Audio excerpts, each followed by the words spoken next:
Alright, I am lost again. I failed my navigation skill check and wandered off course a bit. And to make things worse, I've also failed my survival roll, so now I gotta eat my last ounce of food. Alright, let's see which direction I've wandered.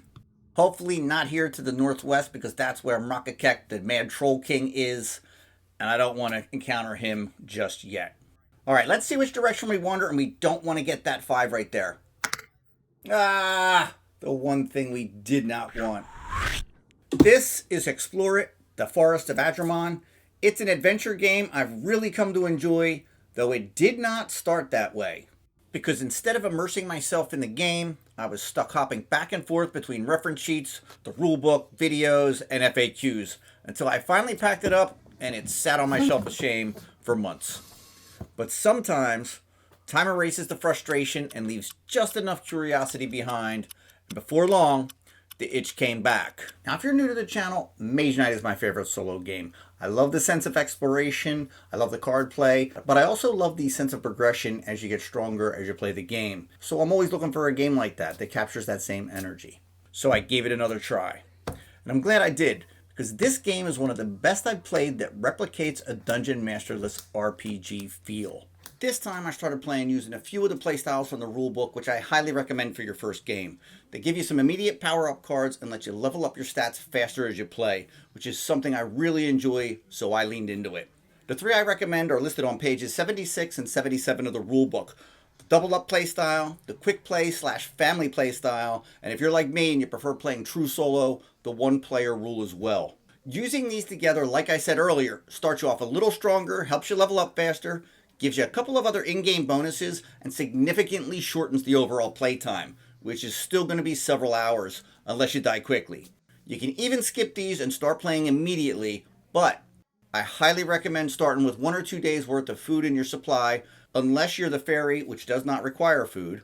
That small adjustment prevents you from starving to death on turn 1 and immediately flipping through the rulebook to figure out what to do about it.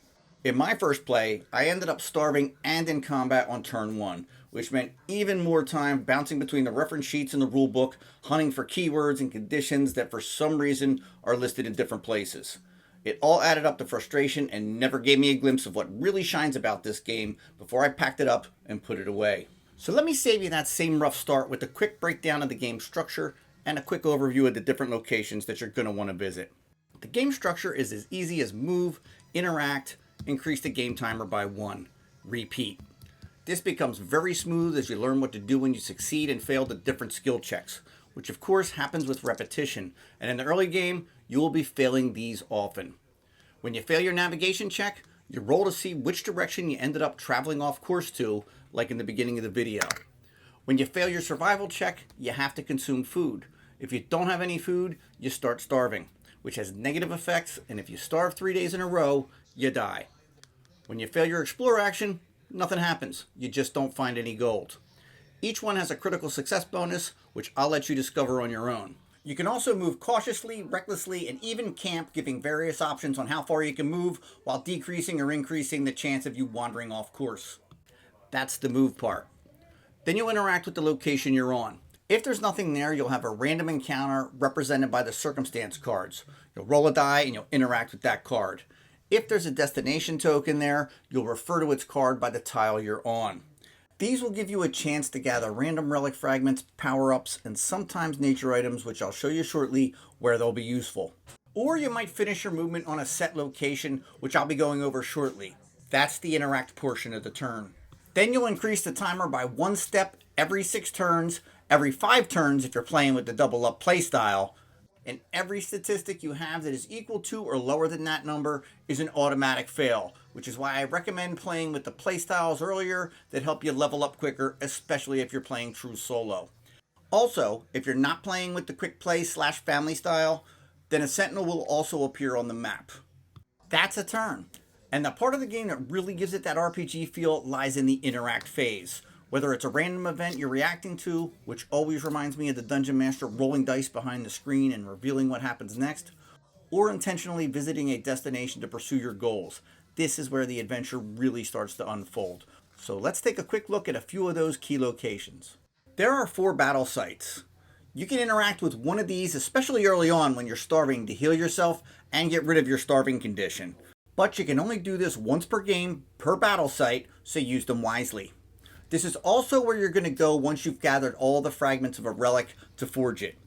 Each relic's going to give you a stat boost of some sort and help you in your final boss battle against Adrimon. Plus, each one of these sites will grant you a favor that remains in place until you gain a different favor. In order to gain the site's favor, you can either camp here, or if you defeat a sentinel, if you decide to play with them.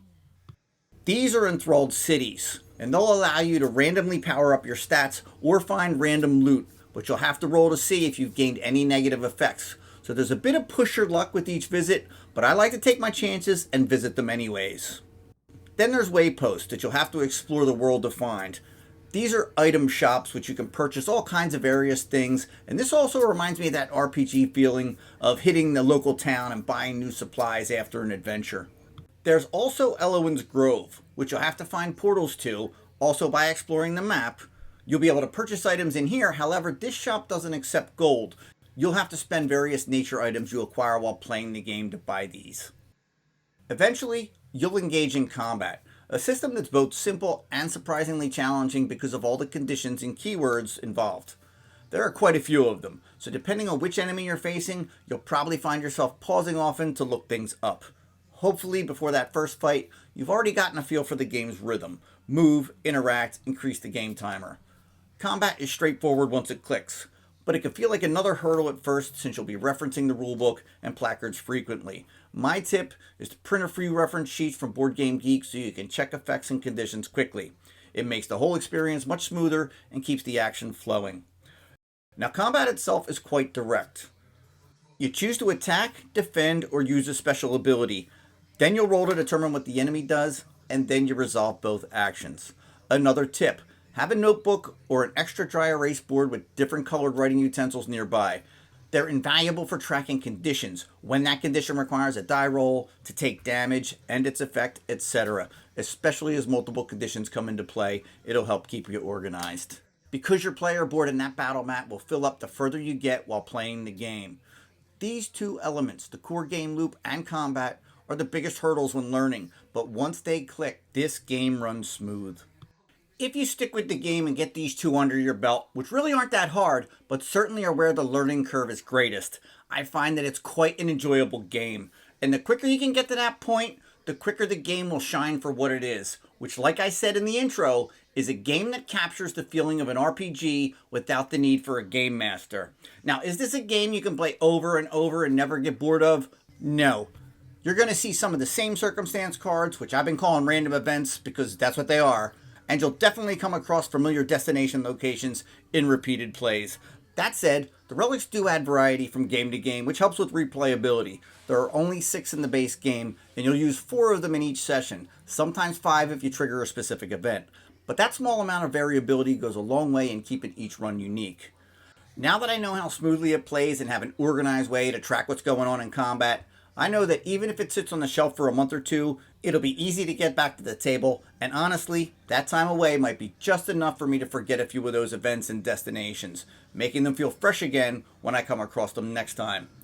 Personally, I went ahead and picked up the Return to the Forests of Adrimon and the Living Card deck for the extra variability. It will really extend the life of the game for me. So I set out looking for an RPG-like world that rewarded curiosity and patience, and that's exactly what I found.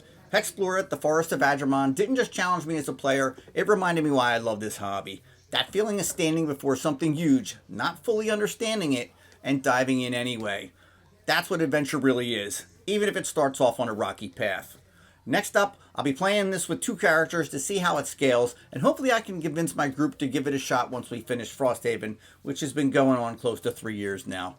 I'll make a future video sharing my thoughts on two-handed play, which isn't usually my preferred way to play solo games, but after the Lord of the Rings living card game, I've learned that it can really enhance gameplay once you know the system. If you're still here, thanks for watching. Please give the video a like if you found some value in it. It really helps the channel.